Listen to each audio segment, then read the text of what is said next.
sintonia, troca de experiências e um bate-papo descontraído sobre o espiritismo na sua manhã. Deusa Nogueira explica a mediunidade no nosso dia a dia.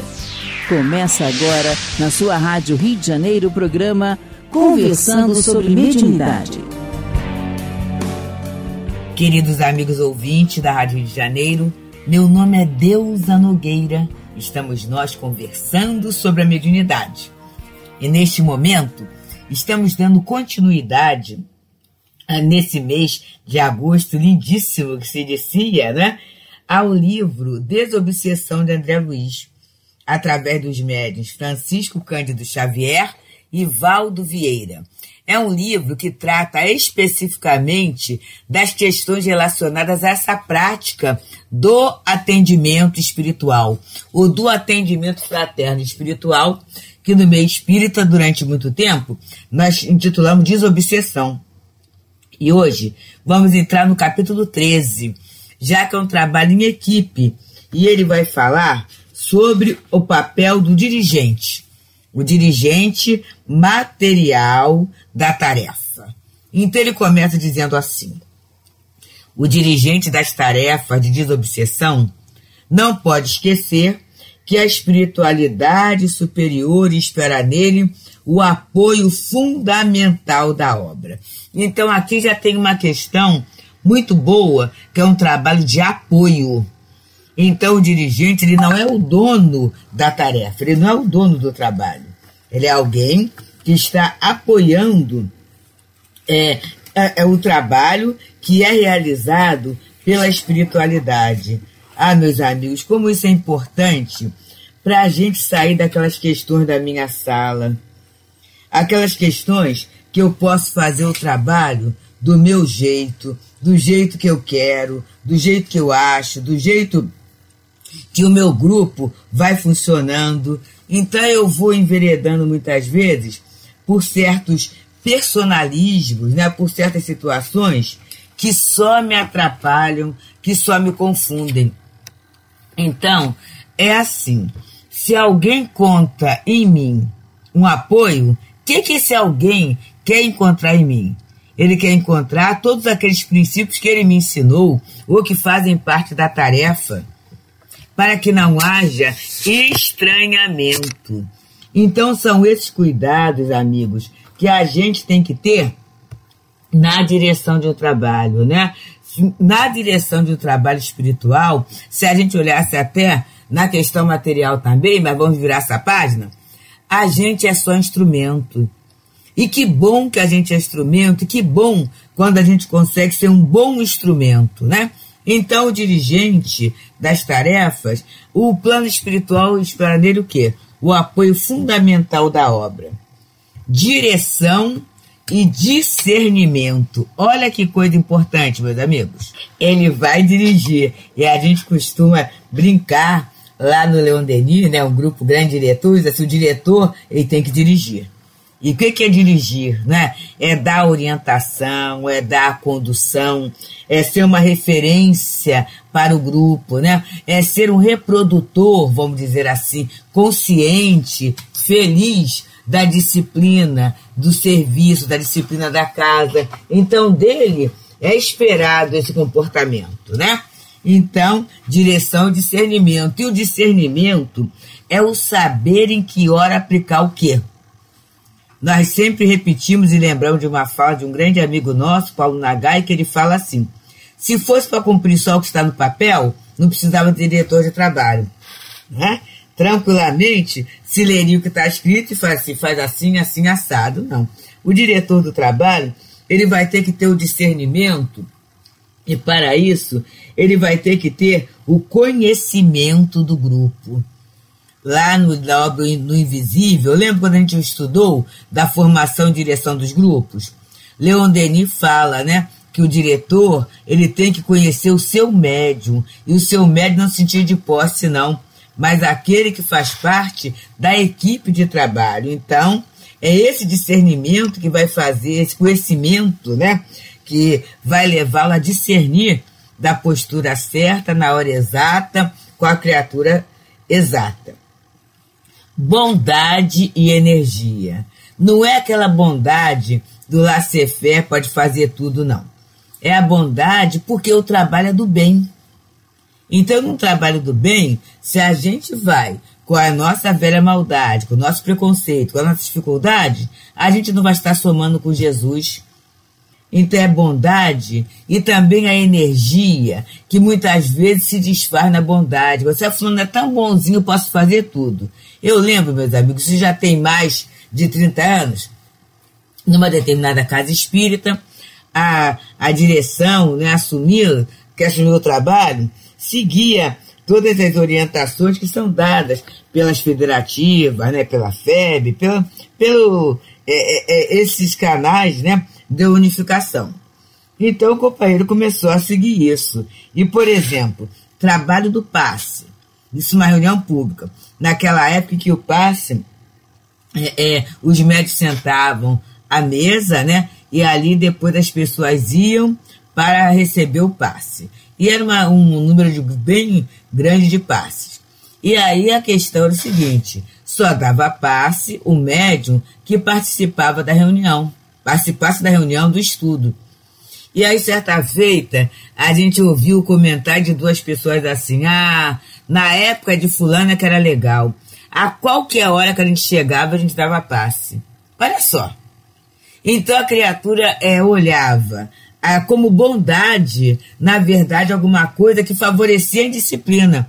Se a qualquer momento que eu chegar eu posso trabalhar, onde está o meu esforço, a minha preparação, o meu estabelecimento de prioridades para chegar na hora certa, né? Para cumprir o horário, para cumprir o que eu preciso fazer.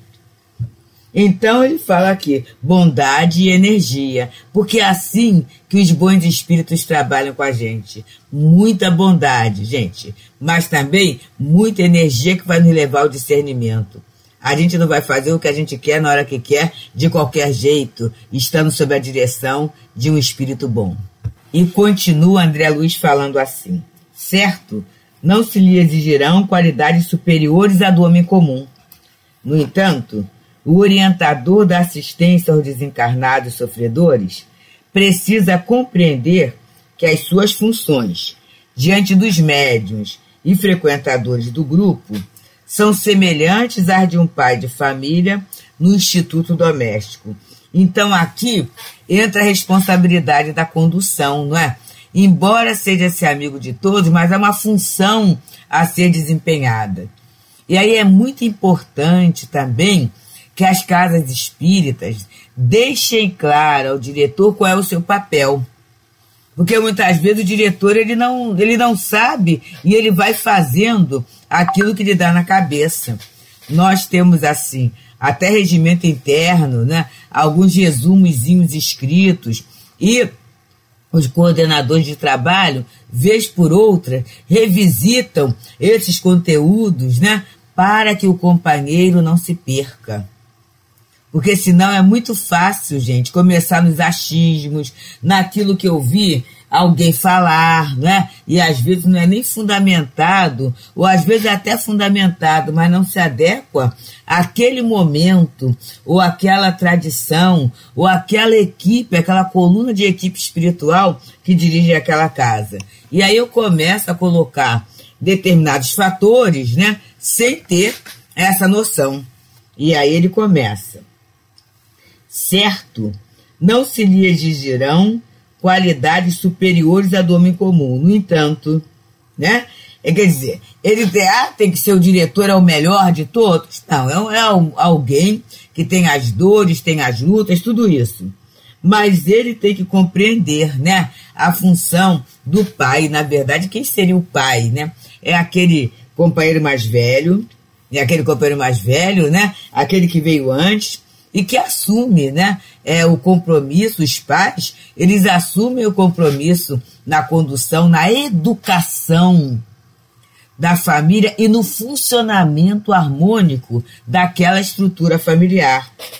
Então, o dirigente, ele vai ter esse papel, né, da manutenção da harmonia, da manutenção da paz. E aí André Luiz continua dizendo, autoridade fundamentada no exemplo.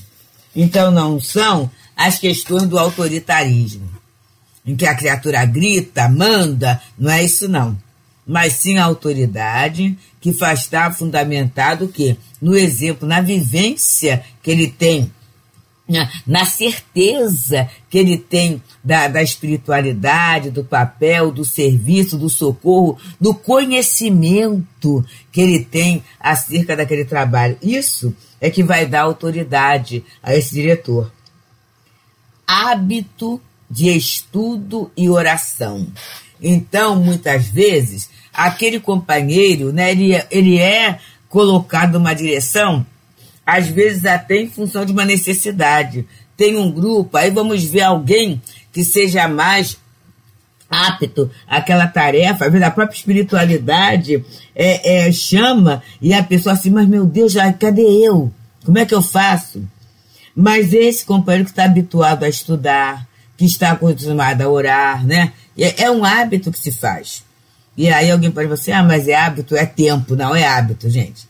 Quem tem hábito de estudar é como escovar os dentes, é como tomar banho, é como se alimentar bem, é hábito. Isso vira uma rotina, é como fazer a cama. São rotinas que vão sendo incorporadas em nossa vida. Então, estudar é um hábito.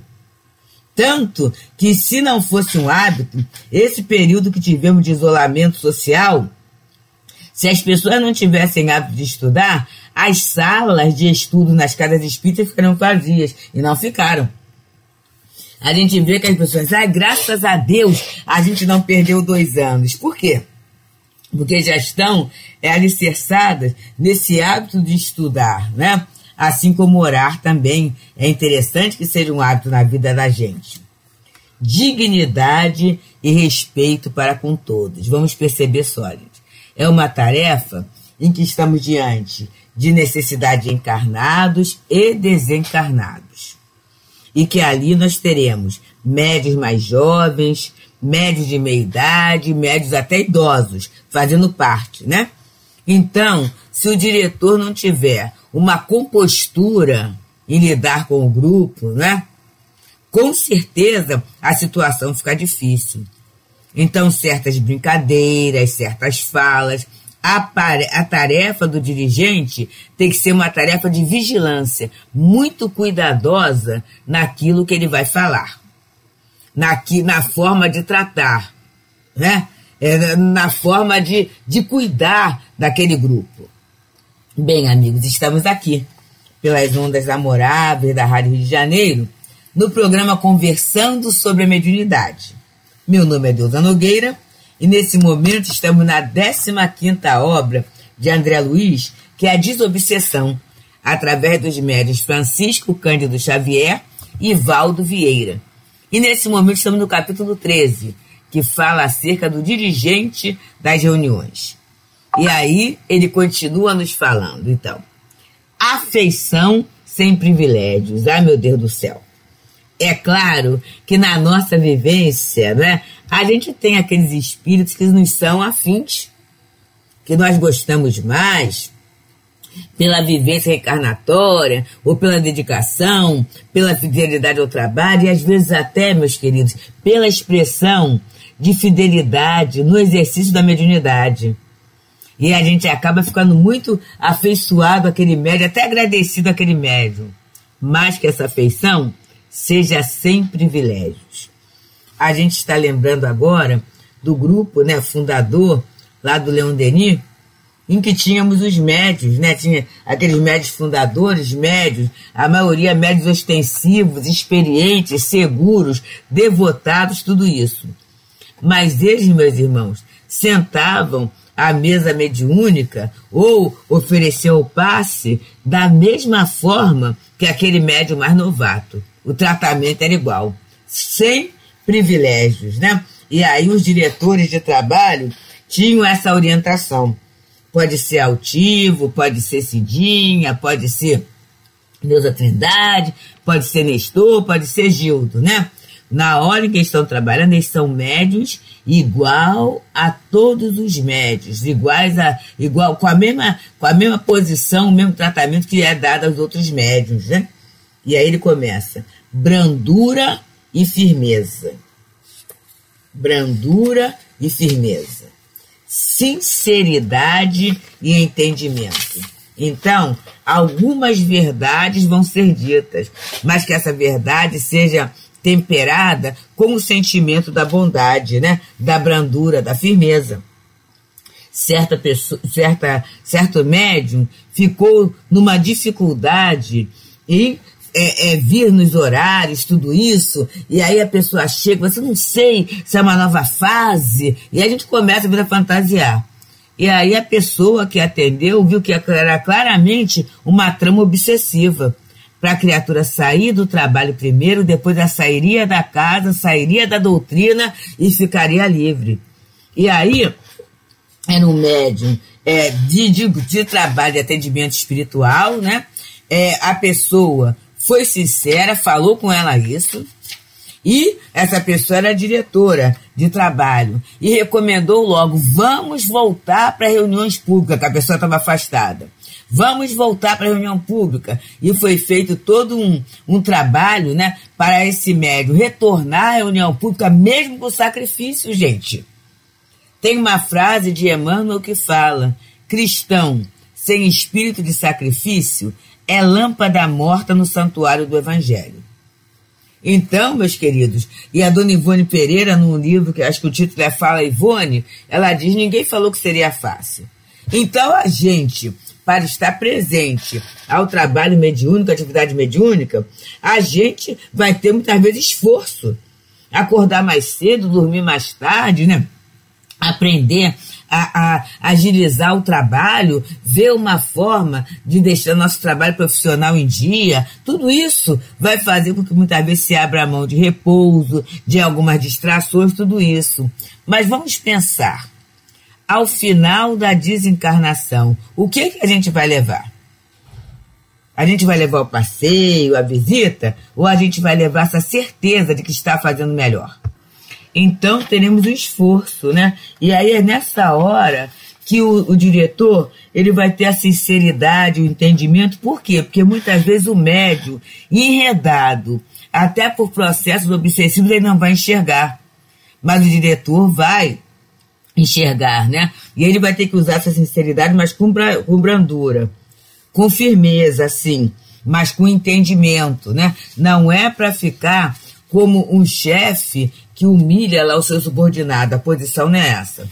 Ele vai ser o irmão que vai ajudar aquele outro irmão a estar bem, né? A estar melhor, a estar em paz, a realizar sua tarefa. E aí ele vem, num outro ponto, conversação construtiva. Pois é.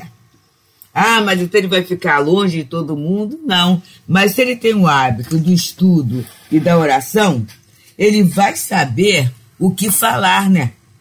A conversação boa. Então ele pode ser uma conversa até que gere interesse do grupo, em termos de um estudo, em termos de um horário, às vezes até em termos de um exemplo da vida pessoal dele ou de qualquer um que faça parte do grupo, a história da casa, uma história edificante do companheiro, um pedido de orações, de prece, né? A apresentação de um problema do grupo ou até extragrupo da casa, mas pedindo a questão da prece, do apoio de todo mundo. Então isso é uma conversação construtiva, né?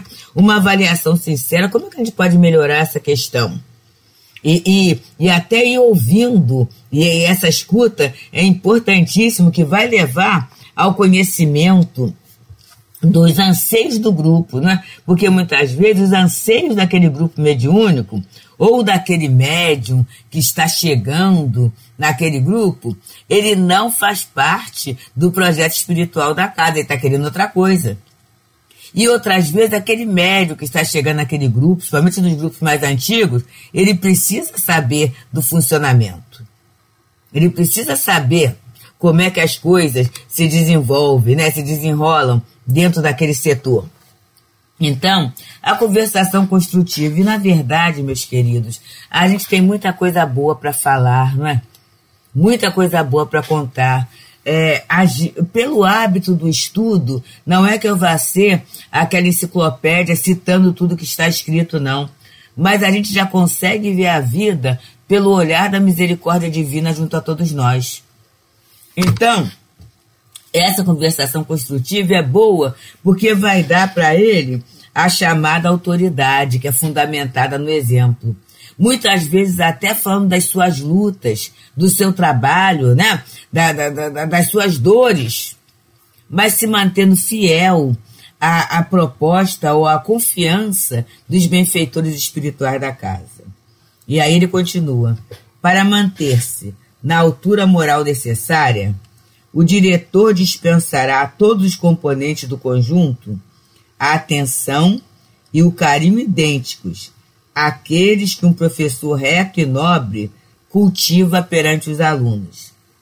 E como se erguerá perante os instrutores espirituais, na posição de médium esclarecedor mais responsável, designará 2 a 3 companheiros. Olha só, gente. Sob a orientação dele próprio, a fim de que se lhe façam assessores em serviço e o substituam nos impedimentos justificados. Então, a gente sempre sabe que o trabalho de Jesus não deve ficar na mão de um só. Então, esse diretor, conhecendo o grupo, conhecendo, né, a particularidade de cada um, aos pouquinhos, ele vai atraindo, vai instruindo 2 ou 3 médios, quase sempre médios de apoio, né? Um médium passista que está ali no grupo, para dividir o trabalho com ele, né? Para naquele dia que ele não pode vir ou que tem um impedimento qualquer, esse médium assumir. E a gente no Leon Denis tem tido um exemplo muito bom, uma vivência muito boa, que esse trabalhador, que ele começa cooperando, daqui a pouco, meus amigos, ele já pode ser um diretor de um outro grupo, porque às vezes há necessidade da formação de um grupo. Então, é assim, gente. Quando eu compartilho, eu cresço. E aí, para ter esse sentimento de compartilhamento, eu não posso me sentir dono da tarefa. Porque quando eu me sinto dono, eu não consigo compartilhar. Eu fico com muito medo de ficar sem trabalho. Eu fico com muito medo que o outro tome a minha posição. Mas qual é a minha posição, se não a de filho de Deus? De colaborador de Jesus? De alguém que os benfeitores espirituais estão olhando ali como referência para socorro àqueles irmãos que chegam. Então, queridos, que a gente possa ter assim clareza de raciocínio, né? Uma boa compreensão para que a gente possa bem aproveitar a oportunidade generosa do trabalho, do atendimento espiritual, né? Aprender a ouvir, aprender a entender, a meditar na fala do outro, aprender a apaziguar, aprender a calar, aprender a orientar, não é? São tarefas exigidas, né? Ou vamos dizer assim, esperadas desse diretor de grupo, né? Então, amigos, que a gente possa estar sempre meditando, que a gente possa estar sempre aprendendo com os espíritos, para que possamos, assim, dentro dos papéis que nos foram dados na reencarnação, que a gente possa desempenhá-los, assim, com dignidade, com inteireza, com bom ânimo, com fé, não é? Com espírito de serviço. Porque, na verdade, o nosso louvor e a nossa gratidão a Deus vai ser assim. É toda vez em que eu faço o que eu quero, fazendo o que eu devo. Quando a gente consegue conciliar, né, o nosso querer com o nosso dever, com toda certeza, a vida já está dando certo. Meditemos, amigos. Muita paz. Deusa Nogueira explica a mediunidade no nosso dia a dia. Programa Conversando sobre Mediunidade.